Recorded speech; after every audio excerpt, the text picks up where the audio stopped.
तुम अपने से ही पूछो, तुम्हें ठीक ठीक पता है किस आधार पर तुम प्रसन्न हो सकोगे।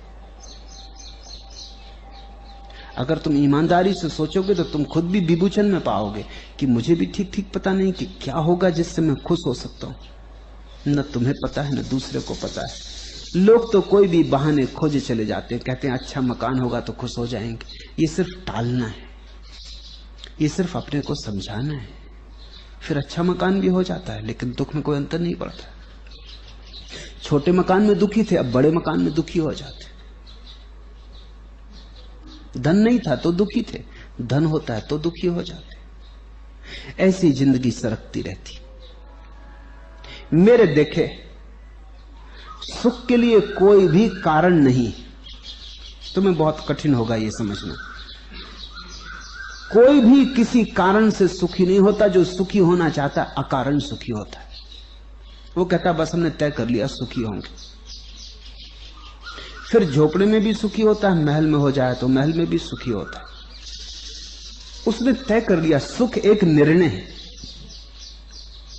कि हमने तय कर लिया कि सुखी होंगे। तुम पूछोगे लेकिन कारण? कारण कोई भी नहीं। सुख हमारा स्वभाव है, निर्णय से ही हल हो जाता है।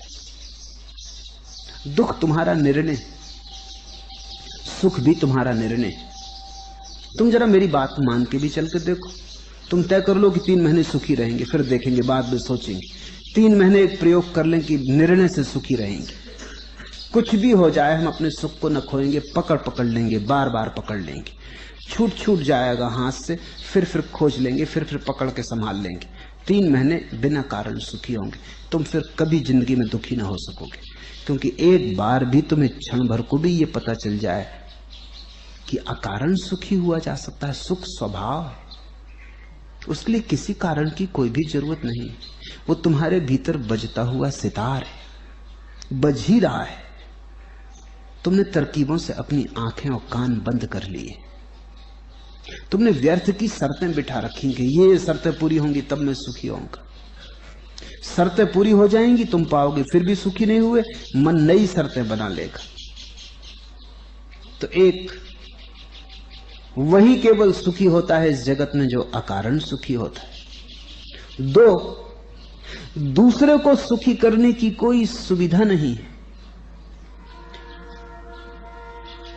कैसे तुम दूसरे को सुखी करोगे? तुम अपने से ही पूछो, तुम्हें ठीक ठीक पता है किस आधार पर तुम प्रसन्न हो सको।